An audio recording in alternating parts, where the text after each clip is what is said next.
আজ শনিবার। কথা ছিল শনিবারে বাংলায় দেশ সম্বন্ধে বলবো, তাই আজ দেশ সম্বন্ধে বলছি। 4টে পয়েন্ট নিয়ে আলোচনা করব।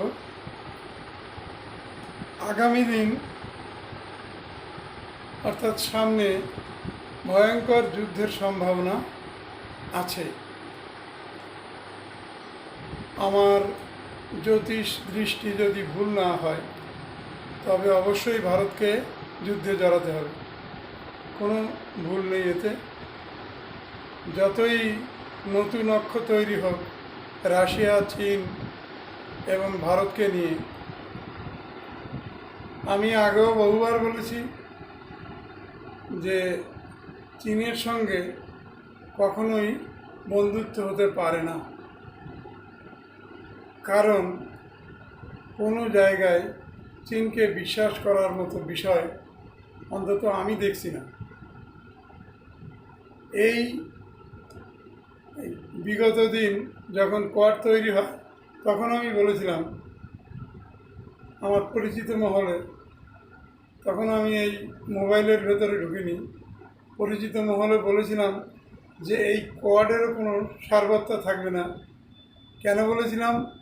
কারণ আমেরিকার সঙ্গে ভারতের কখনোই বন্ধুত্ব হতে পারে না।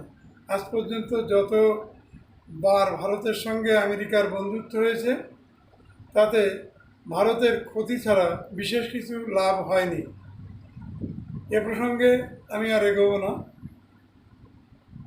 শুধু এইটুকু তোমরা জেনে রাখো যে ভারতের কখনোই বন্ধু হতে পারে না আমেরিকা। কেন পারে না তার ছোট্ট দুই একটা কথা না বললে নয়। পৃথিবীর মধ্যে দুটো দেশই জানে যে ভারতকে যদি বাড়তে দেওয়া হয়, তাহলে আমেরিকা, ব্রিটেন শুদ্ধ টোটাল ইউরোপেরই পতন হবে। যদি ভারতের বৃদ্ধি হয়, যদি ভারত আগে উঠে যায়, তাহলে ভারত অবশ্যই বিশ্বগুরু হবে, আমাদের বসে দেখতে হবে। সমস্ত পৃথিবী ভারতকে নিয়ে লাভালাভি করবে, আমাদের আধিপত্য নষ্ট হয়ে যাবে। এগুলো ভালোভাবে আমেরিকা এবং ব্রিটেন জানত।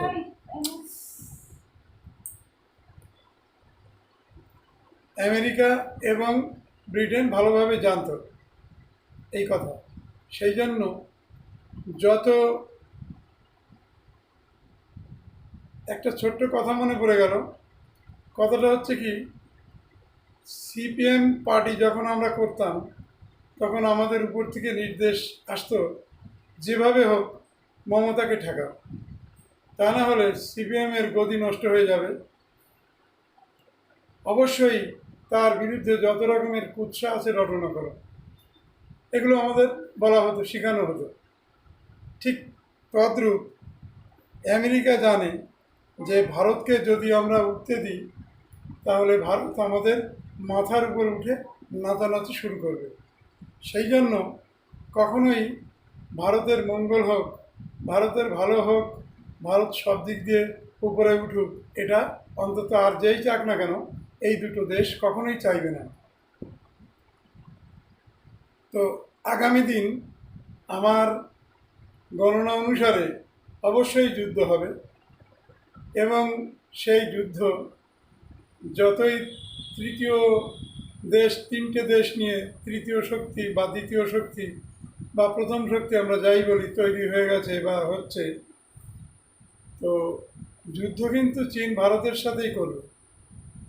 আর একটা কথা, অটোমেটিকলি আমেরিকা এবং চীনের সাথে ভারতের যুদ্ধ চলছে। এটাকে তোমরা শীত যুদ্ধও বলতে পারো, আবার এটাকে তোমরা ব্রেন ওয়ারও বলতে পারো। সেই যুদ্ধ টোটালি আমেরিকা এবং চীন ভারতের এগেনস্টে অনেক আগেই শুরু করে দিয়েছে। তার একটা আশু ফল আমরা পাচ্ছি, সেটা হচ্ছে বাংলাদেশের আস্ফালন। বাংলাদেশ যেভাবে আমাদের ভয় দেখাচ্ছে, ধমকি দিচ্ছে, কেড়ে নেব আসাম, কেড়ে নেব পশ্চিমবঙ্গ, কেড়ে নেব বিহার, অমুক তমুক, এই যে যে ভয় দেখাচ্ছে, এই ভয়গুলো দেখানোর পিছনে এটা বাংলাদেশ জানে যে ভয় আমাদের ভয় কোনোদিনই ভারত পাবে না, সুতরাং এটা বেকার। তথাপিও সে ভয় দেখাচ্ছে কেন?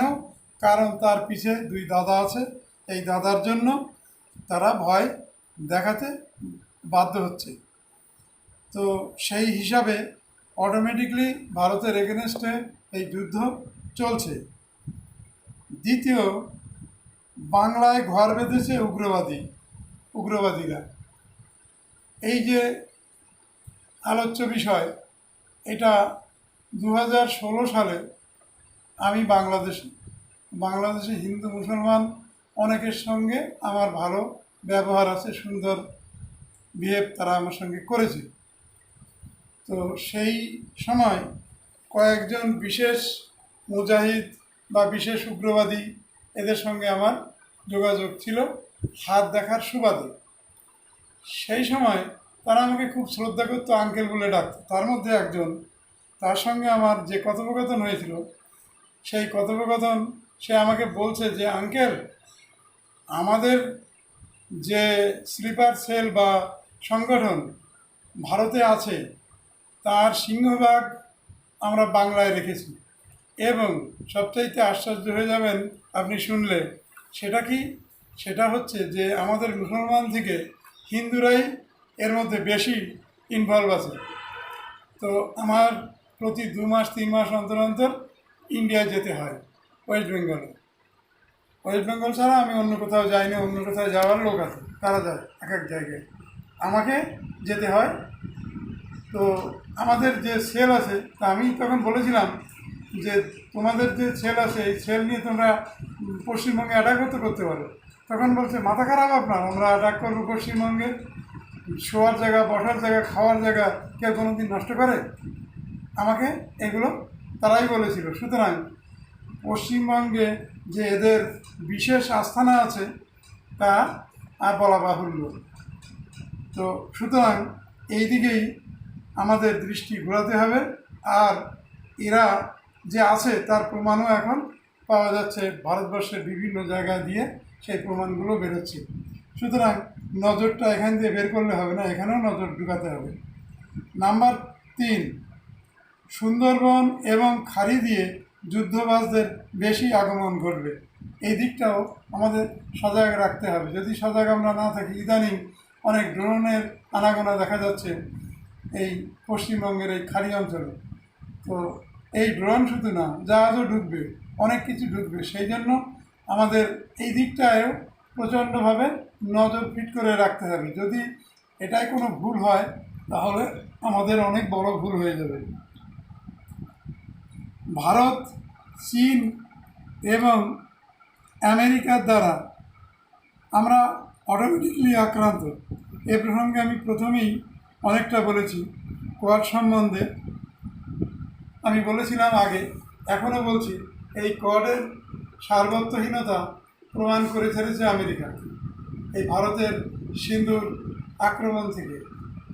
তো বোঝা গেল যে আমেরিকা আমাদের কখনোই মিত্র হতে পারে না। আর চীন, তার নীতি হচ্ছে 4 পা এগোবো, 2 পা পিছাবো। যে 2 পা আমি পিছলাম সেই 2 পা আমি বিল্ডিং কনস্ট্রাকশন কমপ্লিট করে ফেলব, সেটা প্রমাণ করব যেটা আমাদের জায়গা। আর একটা মিথ্যাকে হিটলারের মতো বারবার যদি বলা হয় তা জনসাধারণের কাছে সেটা সত্য বলে পরিণত হয়। এই নীতি চীন সবসময় ভারতের উপরে অ্যাপ্লাই করে চলেছে। কোয়াডে যে আমাদের একেবারে সবই লস তা না। কোয়াড যদি না থাকতো তাহলে এতদিন চীন আমাদের অনেক ক্ষতি করে দিতে পারত। এই কোয়াডের ভয়ে চীন অনেকটা পিছিয়ে ছিল এক সময়। যাই হোক, চীনকে নিয়ে মাতামাতি করার কোনো প্রশ্ন ওঠে না, কোনো প্রয়োজন আছে বলে আমি মনে করি না।